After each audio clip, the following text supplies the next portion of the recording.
আসসালামু আলাইকুম মোৰ মা ভনীসকল, আহামি ইছলামিক চেনেলটোলৈ আপোনালোকক স্বাগতম জনাইছোঁ। আশা কৰিছোঁ সকলোৱে ভালে আছে। আল্লাহৰ ৰহমতত ময়ো ভালে আছোঁ। আজি আমি শিকিম ৰমজান মাহৰ তৃতীয় অংশত মানে শেষৰ 10 দিন আপুনি কি দোৱা পঢ়িব। ভিডিঅ'টো স্কিপ নকৰি শেষলৈকে চাব। বলক তেন্তে ভিডিঅ'টো আৰম্ভ কৰোঁ। মোৰ মা ভনীসকল, এই দোৱাটো আপোনালোকে বেছিকৈ পাঠ কৰিব। মই পঢ়ি পেলাই আপোনাক শুনাই দিছোঁ। আল্লাহুম্মা ইন্নাকা আফুৱুন তুহিব্বুল আফৱা ফা'ফু আন্নি। মই আকৌ এবাৰ পঢ়ি দিছোঁ। আল্লাহুম্মা ইন্নাকা আফুৱুন তুহিব্বুল আফৱা ফা'ফু আন্নি। আল্লাহুম্মা ইন্নাকা আফুৱুন তুহিব্বুল আফৱা ফা'ফু আন্নি। ইয়াৰ অৰ্থ হ'ল, ইয়া আল্লাহ, আপুনি ক্ষমাশীল, ক্ষমা কৰি দিয়ক। আপুনি পচন্দ কৰে, আপুনি আমাক ক্ষমা কৰি দিয়ক।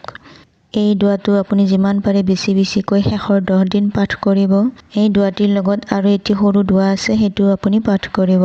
দোৱাটি হ'ল আল্লাহুম্মা আজিৰনি মিনান নাৰ। মই আকৌ এবাৰ কৈ দিছোঁ, আল্লাহুম্মা আজিৰনি মিনান নাৰ।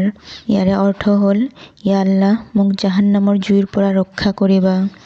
এই দোৱা বেছিকৈ পাঠ কৰি আপুনি দোৱা কৰিব, কাৰণ জিব্ৰাইল আলাইহিছ সালামৰ 3টা কথাত আল্লাহ নবী ৰাছুলুল্লাহ সাল্লাল্লাহু আলাইহি সাল্লামে আমিন কৈছিল।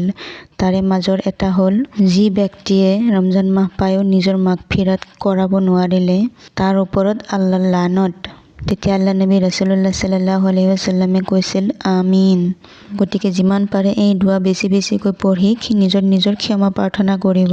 আল্লাহ ক্ষমাশীল, সকলোকে ক্ষমা কৰি দিব ইনশাআল্লাহ। কিবা বুজি নাপালে কমেণ্টত জনাব। ভিডিঅ'টো যিমান পাৰে শ্বেয়াৰ কৰিব। আপোনাৰ এটা শ্বেয়াৰৰ কাৰণে হয়তো কোনোবাৰ উপকাৰ হ'ব পাৰে। মোৰ কাৰণে দোৱা কৰিব। আসসালামু আলাইকুম। এনেকুৱা ভাল ভিডিঅ' আগলৈ চোৱাৰ বাবে আমাৰ চেনেলটো ছাবস্ক্ৰাইব কৰিব। কাষতে থকা বেল আইকনটো প্ৰেছ কৰি দিব। কিবা জানিবলগীয়া থাকিলে কমেণ্টত জনাব। ভিডিঅ'টো যিমান পাৰে শ্বেয়াৰ কৰিব। আপোনাৰ এটা শ্বেয়াৰৰ কাৰণে হয়তো কোনোবাৰ উপকাৰ হ'ব পাৰে। আসসালামু আলাইকুম।